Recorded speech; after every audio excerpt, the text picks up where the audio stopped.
I came home from school, no one home. No furniture, no note, no Wi-Fi signal. Just a closed door. I went to my aunt. She opened it and said, "They left this morning. Didn't they tell you?" Called my mom. She answered once. It was easier that way. Then she blocked me. I lived in a friend's garage for a month. I never went back to that street or to them again. 11 years later, I made a move they didn't expect. When they found me through the paperwork, I just laughed. Since then, messages have come in like, "Please tell me what this signs." Papa cries every day. Says, "We shouldn't have left him. We weren't ourselves. Trust us." My name's Aaron. I'm 28, and I haven't been back to my family's house in nearly 8 years. Not because of some explosive fallout or dramatic exit. I left at 20 thinking I'd be gone for maybe 6 months. A new job, a fresh start, some space. But time has this way of speeding up when you're not paying attention, and suddenly 6 months turned into nearly a decade. The weird thing is, I didn't really cut contact. Not at first. I still called, sent money home now and then. Groceries, phone bill, even chipped in for a broken water heater one year. I figured that's just what you do. You drift a little, but you're still family. The house I grew up in always had this strange energy. My mom, Delilah, is deep into spiritual stuff. I mean deep. She runs a wellness blog, does energy healing over Zoom, and swears by full moon crystal baths. Her favorite phrase is, "Don't invite tension into the aura." That should give you an idea. My stepdad, Craig, was more of a background character. He married my mom when I was 15 and mostly stayed out of the way. We weren't close, but we didn't fight either. Just two people coexisting in the same house. Then there's Natalie, my stepsister. She's 22 now, for years younger than me, and even when we lived under the same roof, she barely acknowledged I existed. The kind of person who has more conversations through Instagram stories than real life. This year, I finally decided to visit. I gave plenty of notice. Texted, called, sent an email. Natalie replied with a thumbs up. Craig said, "All right, nothing from my mom." I figured it was just her being her, caught up in her own world. My flight came in late. Delays, turbulence, the usual travel chaos. By the time I landed, it was past 11 p.m. I hadn't slept in over 24 hours and all I wanted was a shower and a bed. I grabbed my old duffel bag from baggage claim and caught a rideshare to the house. It looked the same from the outside, but something felt off. Maybe it was the dark porch. The porch light used to always be on, some feng shui thing about energy flow. This time, nothing. I walked up the steps and there it was. My name, scribbled in marker on a taped piece of paper stuck to a beat-up old suitcase. My suitcase, the same one I used when I first left home. Just sitting there in the rain. No cover, no note, no explanation. I stood there for a second. Not because I was shocked. More like I was trying to process whether this was real or some kind of twisted joke. I checked the address again. Same place. My childhood home. I rang the bell. Waited. Nothing. Knocked. Still nothing. I pulled out my phone and texted Natalie. "Hey, I'm here. Read receipt." No reply. I tried the doorknob. Unlocked. The smell hit me right away. Some overpowering mix of incense and lemony cleaner. Not the kind of scent that says, "Welcome home." The kitchen lights were on. Craig sat at the table, scrolling his phone like I was a delivery guy interrupting his late-night podcast. "Hey," I said. He looked up like I just startled him. "Your stuff's outside. We're full up." That was it. No hug. No, "How was your trip?" Just a sentence delivered like I was someone crashing a yoga retreat. I stared at him for a second, then glanced down the hall. Natalie appeared, phone in hand, earbuds in. "Mom's upstairs. She said you should see her before you go," she said, barely looking at me. "Go? I just got here." She was already turning around. "She left you something." Upstairs felt like walking into a stranger's house. The walls were repainted, the photos were gone. Even the carpet was different. I stopped at the door that used to be mine. Taped over my old keep out sign was a new one, storage room. No entry. In my mom's handwriting. All caps. Underlined. Twice. I tried the doorknob. Locked. I knocked lightly. Nothing. Then her door creaked open. Delilah stepped out in a robe, hair wrapped in a towel like she just stepped out of a meditation session. She didn't hug me, didn't even smile, just handed me a small envelope. "Here's a voucher for the Cedar Inn," she said. "You'll stay there tonight. We've done a lot of energy work in this house. We can't invite your unresolved issues into the space." She said it like she was explaining where the bathroom was. "Mom, I just got off a plane. We've moved on, Aaron. The house is at peace now. Your presence is disruptive. Can I at least go in my old room? It's a storage room now. Please don't make this harder than it needs to be." She closed the door and locked it. I stood there for a full minute, not even angry yet, just numb, like my brain hadn't caught up to what just happened. Natalie walked past me on her way to her room. "You're making this weird," she said, sliding her door shut behind her. I went back downstairs. Craig was still at the table. "Can I sleep on the couch? That's where I do my morning yoga." "What happened to my room?" "It's storage. My stuff. We gave you what you need." "What does that mean?" He didn't answer. Just stood, grabbed his water bottle, and disappeared into the garage.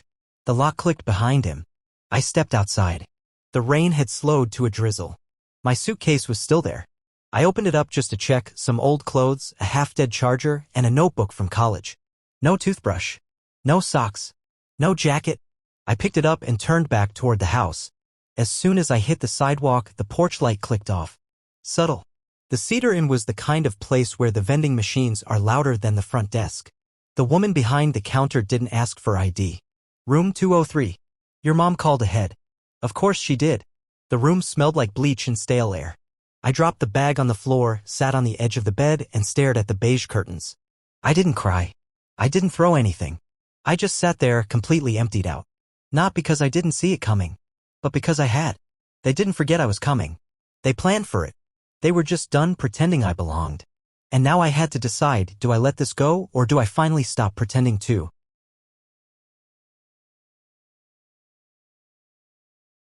I didn't sleep that night. Not really.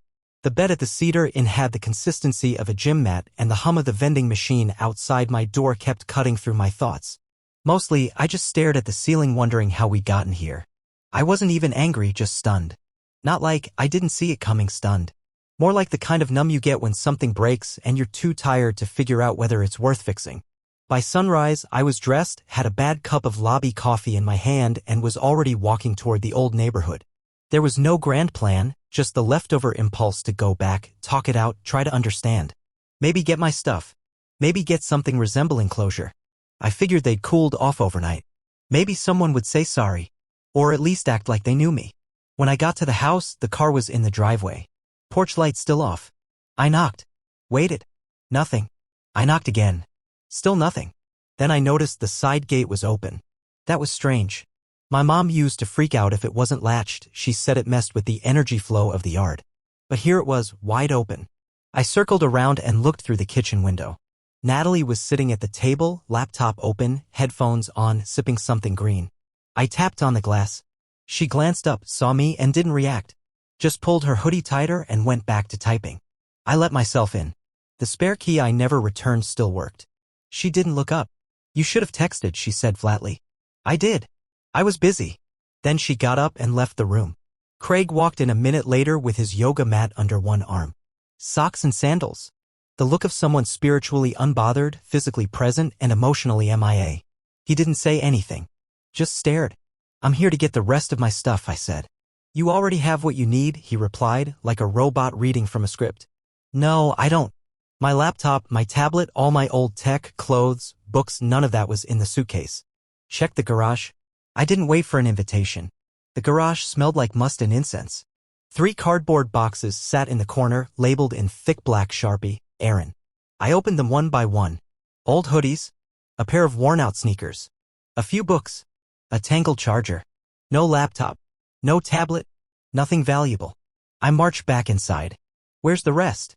Craig didn't look up from his mug. "Natalie uses the laptop for school." "You're serious?" "That's mine. You've been gone for 8 years. That doesn't make it yours." You abandoned it. I never gave you permission to take it. He shrugged like that ended the conversation. I went upstairs. My old room was still locked. I knocked. No answer. I tried Mom's room. It's Erin. Can we talk? From behind the door, I'm meditating. I just want my stuff. You're fixating. That's part of the problem. You're still holding on to objects instead of letting go of negative attachments. I'm not holding on. I'm reclaiming what's mine. Come back when you're not so combative. I laughed. One dry bitter laugh. Because this wasn't even about stuff anymore. Natalie stepped out of her room, nearly bumping into me. You're still here. Where else am I supposed to be? She scoffed. It's been calmer since you left. Don't ruin that. I'm not ruining anything. I just want what belongs to me. You're obsessed with stuff. It's pathetic. You mean like my laptop? It's just a laptop. You're acting like we stole your life. I stared at her. Maybe they didn't steal it, but they sure as hell gave it away. I went outside, sat on the front step, called my aunt, the only other family I had any real connection with. She picked up. I don't want to be in the middle, she said before I even finished explaining. I'm not asking you to be. I just need advice. Let it settle. Don't make it worse. Then she changed the subject. So I checked my bank account. I don't even know why. Habit, maybe? And there it was. A handful of charges I didn't recognize: food deliveries, utility bills, online orders. All linked to an old joint account I'd opened with my mom years ago. Back when she needed a second name to qualify. I called the bank. The account was still active. Still in both their names. And still getting used. I froze the card. Set a flag. Requested a full transaction history. Then I texted Natalie. Why is our house using my bank info? She replied with a shrug emoji. Ask Mom. I texted Delilah. No reply. Then she called. Why are you making this ugly? You've been using my account. We needed it. You weren't using it. That's not how that works. You're being petty. You're being fraudulent. Click. Blocked. I went back in. Craig was back at the table. I shut down the card, I said. He barely looked up. You're being dramatic. No. I'm being robbed. It's family. It's different. Not anymore. He stood up, stepped close. You need to leave. I'm not done. He grabbed my arm. Let go. You're just like your father. I yanked away. That line hit harder than it should have. Don't touch me again. He walked to the door and flung it open. Get out before I call the cops. I picked up the boxes. All I had left. As I crossed the threshold, Natalie shouted something from upstairs. I didn't catch it. I didn't care. Back at the motel, I changed every password. Canceled every account tied to the house. Ordered credit reports. Checked property records. That's when I saw it. My name. Still on the house deed. Still legally an owner. They threw me out. But they were still using me. And that changed everything.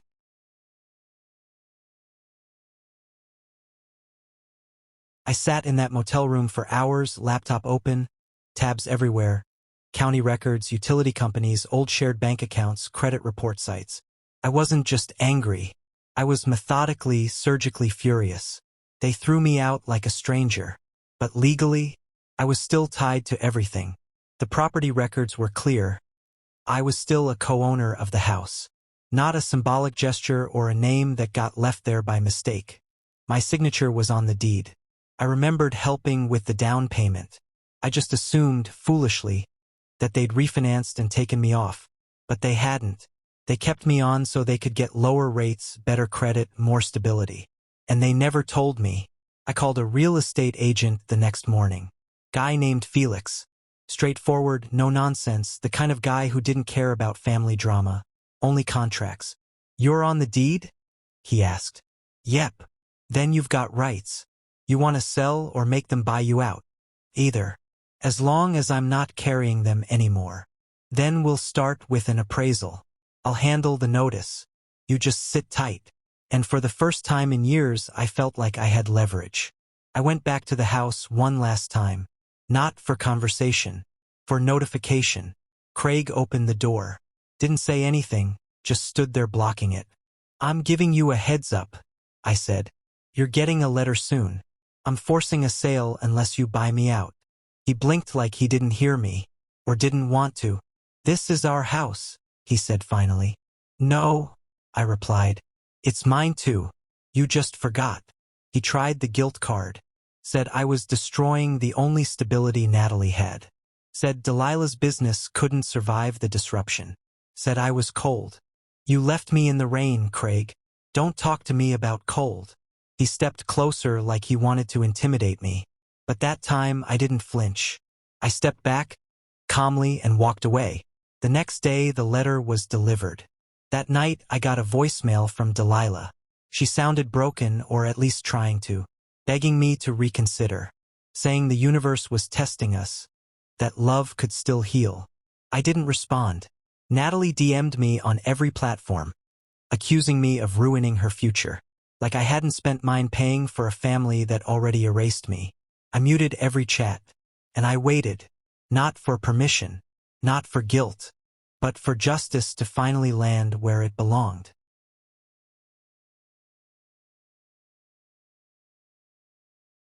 There's a kind of silence that comes right before the chaos. Not the peaceful kind, no. It's the kind that's too still, too quiet, like the world is holding its breath waiting for something to collapse. That's what it felt like in the days after I served the sale notice. Nothing. Not a single message from Delilah, Craig, or Natalie. Then it hit all at once. First came the texts from my mom. Long, poetic, almost manipulative in tone. Things like, I opened my heart to you and you filled it with shadow, or this family was never perfect, but it was yours. It would have been funny if it wasn't so deeply rehearsed. Craig sent emails with subject lines like think rationally and urgent family matter, full of demands and guilt trips. He wrote about how I was jeopardizing Natalie's education, Delilah's mental health, and his dignity. Yes, he actually wrote the word dignity like he hadn't thrown me out onto the porch in the rain. Natalie's messages were less poetic and more unhinged. Screenshots of her crying. How could you? In all caps.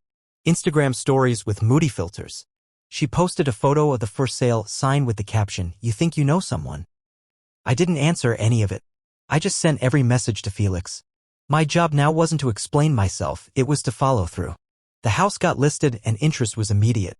It turns out people really want properties with backyard gardens and updated bathrooms, even if they're spiritually toxic on the inside. Delilah's wellness circle found out. I know this because she started posting vague status updates on Facebook about betrayal, energy vampires, and when the heart chakra is under siege. A few of her regulars unfollowed.